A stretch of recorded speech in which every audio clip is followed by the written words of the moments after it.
بارے میں ایک روایت آتی ہے کہ قیامت کے دن وہ شخص، یہ مسند امام احمد میں ہے غالباً، یہ روایت مسند امام احمد میں ہے، اللہ نے توبہ میں اس کو ذکر کیا گیا، تو وہ کہتا ہے کہ قیامت کے دن جب اس کو پیش کیا جائے گا نا، اس کا حساب ہوگا نیک بندے کا، تو اس کے سامنے فرشتوں کو اللہ حکم فرمائے گا بھائی گنو اس کے گناہ، چھوٹی غلطی سے شروع کرو، چھوٹی غلطی سے، اس کے چھوٹے صغیرہ گناہوں سے شروع کرو۔ اب وہ بندہ کہتا ہے فرشتے میرے سامنے میرے چھوٹے گناہ گننا شروع ہو جائیں گے، صغیرہ میرے صغیرہ گناہ گننا شروع ہو جائیں گے، میں دل میں یہ خیال کروں گا کہ یار یہ تو ابھی چھوٹی غلطیوں سے شروع ہوئے، میں نے تو بڑے بڑے پاپڑ دے لے، میں نے تو بڑے بڑے گناہ کیے ہیں،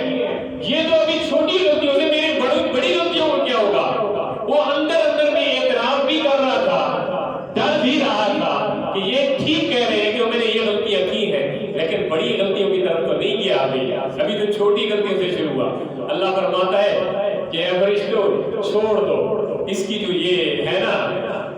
غلطیاں، ان کو چھوڑ دو، کتنا چھوڑ دو، ابھی تو اپنے چھوٹی شروع کی ہے نا، اب چھوٹیوں کو بھی چھوڑ دو، بڑیوں کو بھی چھوڑ دو، اب اس کو جنت میں بھیج دو۔ اب اللہ کے پیارے بابو علیہ السلام اس موقع پہ اللہ کی رحمت دے کر اتنا مسکرائے۔ اللہ کے بابو جی یہ بات بتا رہے تھے نا حدیث کی، صحیح مسلم شریف میں ہے، یہ جب حدیث کی بات بتا رہے تھے تو یہ رحمت اللہ کی رحمت ہی ہے نا، یہ رحمت ہے کہ یہ چھوٹی غلطیاں رہے،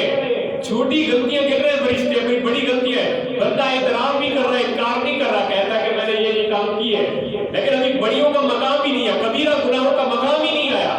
لیکن اس نے سوچا کہ آئے گا تو پتہ نہیں میرے ساتھ کیا ہوگا، دل ہی میں ڈالا تھا۔ اللہ فرماتا ہے اس کو معاف کر دو یار، اس کی چھوٹی بھی معاف کر دو، بڑی بھی معاف کر دو۔ اب اس موقع پہ اللہ کی رحمت ظاہر ہے بہت، اس کی رحمت تو اس سے بھی زیادہ وسیع ہے، لیکن ایک حیران کن طور پہ واقعہ ہوا، اللہ کے محبوب اللہ کی اس رحمت کو بیان بھی کر رہے ہیں اور ساتھ ساتھ مسکرا بھی رہے ہیں۔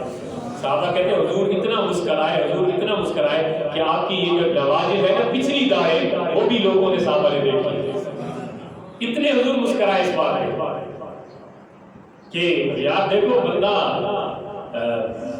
اللہ تعالیٰ کی یہ قرآن کی آیت میں نے پڑھی ہے خطبے میں، تو آپ کہیں کہ یہ کیسے ہو سکتا ہے، یہ کیسے ہو سکتا ہے کہ غلطیاں بندے نے کی ہو اور وہ معاف ہو جائے پل میں؟ تو میں نے کہا آؤ میں آپ کو قرآن پڑھ کے دیتا ہوں۔ قرآن میں اللہ رب العزت ارشاد فرماتا ہے اِلَّا مَن تَابَ